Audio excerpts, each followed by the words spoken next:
Okay, first of all, today I wanted to certainly thank Assemblywoman Russell for securing a member item grant for the Sheriff's Office. What that is, that's a non-matching grant, so we didn't have to come up with any funds for this. And what we were able to do is install 10 digital in-car video cameras for 10 of our patrol cars.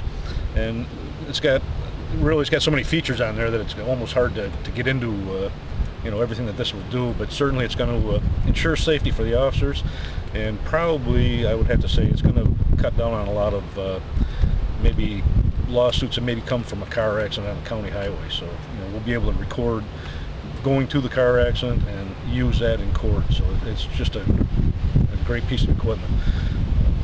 So I guess this time I'd like to ask Assemblywoman Russell if she'd like to say a few words, and again, thank her.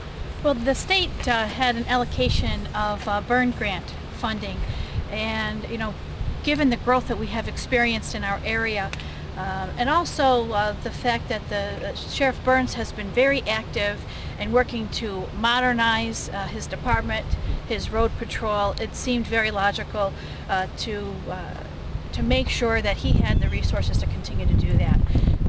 This is money that comes into the state, comes down to the localities.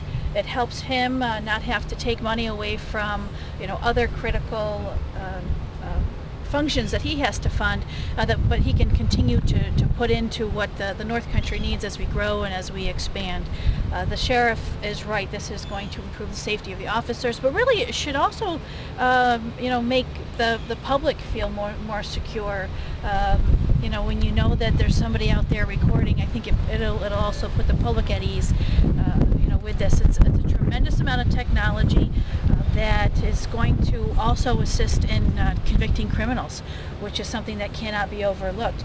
It's going to help with county lawsuits, but if drugs are a significant problem in this area of the state, we all recognize that this type of technology is certain to help in conviction for those types of offenders, and it's very important that the sheriff be able to play a very strong role in apprehending all of the drug trafficking that goes on through here. So I can't say enough about the sheriff being very determined and very diligent in making sure that he keeps up with what this community has experienced over the last 10 years, 10 to 15 years in growth.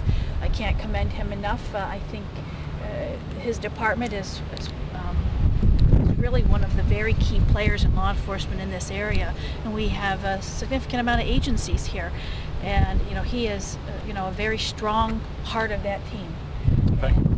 And it's because of his hard work and the hard work of all that he has working for him.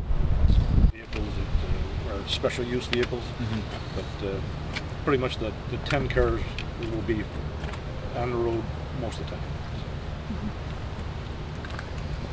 You can activate it manually from within the vehicle, and the deputy also carries this on his belt, and you can activate it if you're outside the vehicle and you come on a situation and maybe you want to record, you can activate it with the transmitter as well. So. How long have we been waiting for these to come? You made the decision to get these. Yeah, it was about 8 months, I would say. Yeah. It was a long process. So the guys are ready for them. Yep, we got some training we're going to be doing on them, and then they'll probably be using them, I would say, within a week. Perfect. Now, is this footage that you guys... This technology will enable the sheriff, when they're out on road patrol, to be able to videotape what's going on with their stop, essentially. This is, it's called the Burn Grant, and it's a grant money that comes to the state to be used specifically for law enforcement purposes. I became aware that there was some funding available, and I worked to ensure that we got some of that for the North Country. We're experiencing a tremendous amount of growth, which is wonderful for our area, but we also have to make sure that we make sure that our law enforcement agencies are able to grow and to adapt with our changing community. We also were able to provide some to the Messina Village Police Department to help in their efforts in law enforcement in that community.